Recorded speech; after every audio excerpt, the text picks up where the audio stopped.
New concerns. The administration is sending mixed messages on Iran amid reports that Iranian warships are moving in position now off the southern coast of Yemen.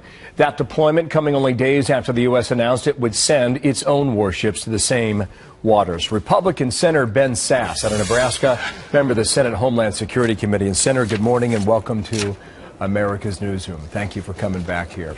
There's a report we got from the White House by way of the Pentagon 45 minutes ago. Our reporter there, Peter Doocy, is suggesting that the Iranian warships are on the move again. This time it appears to the northeast, which might suggest they're moving out of the waters that they went to 24 hours ago about. Do you have anything on that, and what could you add?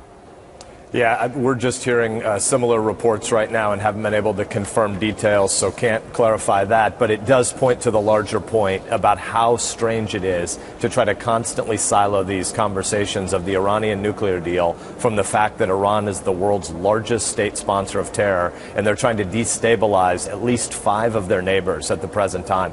Nebraskans look at this and they say, what is going on in Washington, D.C., where you pretend you can trust the Iranians on a nuke negotiation when at the same time they're trying to foment discord and instability across a whole region. Yeah. React to this. The Iranian news agency said the purpose of these warships will protect Iran's cargo ships and Iran's oil tankers against pirates. Now, piracy has been known to happen in that part of the world for several years. But when you hear Tehran say that, what do you think? Yeah, the idea that Tehran is on the side of the rule of law is laughable to anybody who's following the situation. There are 2 big, broad bundles of bad guys in the Middle East. You have Sunni jihadists that are non-state actors trying to do things like we see ISIL doing, taking over northwestern Iraq and eastern Syria at the present, and that's horrific. But the long-term threat in the region comes from an Iran that's funding Shia militias that destabilize all of their regions. Iran's purposes are nefarious in the region, and Americans get that. And surprisingly, Washington, D.C. is so delusional it can talk itself into a situation where it wants to advance a ridiculously short-sighted move toward allowing Iran to become a nuclear threshold state. It just doesn't make sense. While you're talking, Senator, we have screen left here, the press briefing room there at the White House, where the president's going to make a comment about these counterterrorism operations that took place back in January, some 4 months ago. Perhaps there's a comment about Iran when it happens. React to the Fox News polling that came out last night. Here's the first one. We asked whether or not on this nuclear deal, is the president too soft or striking the right balance? A clear majority, 51%, say he's being too soft. What do you think about that? Yeah, I've been traveling my state of Nebraska, and the kinds of questions Nebraskans ask are, do we trust Iran?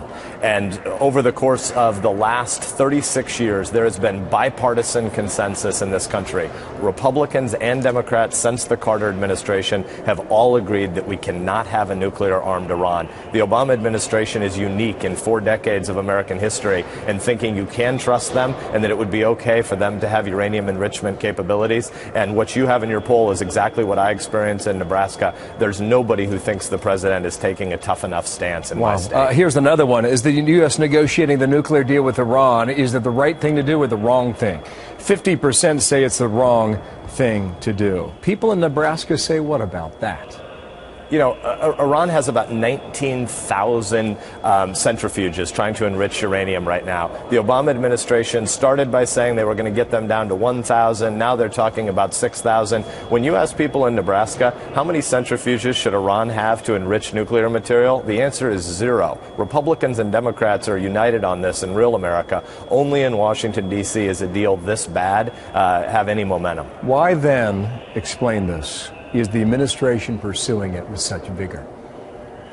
I think it's really hard to understand what presidents sometimes do when they're in legacy mode. But we should be clear. The Iranians mean the world ill. And an Iranian state that has nuclear weapons will stimulate an arms race in the Middle East. It will be the end of the Nuclear Non-Proliferation Treaty. And if you have Iranian nukes, many of our allies are understandably going to want to have nukes as well because they don't trust Iran. They shouldn't trust Iran. And if there are nuclear weapons in the Middle East, I believe they'll be eventually used. And we'll look back on this moment and we'll regret that we negotiated from such a position of weakness. You know, there's another deadline coming up 2.5 months from now, the end of June. I don't know if they'll hit that deadline. I don't know if it goes to July, August, or 6 months after that.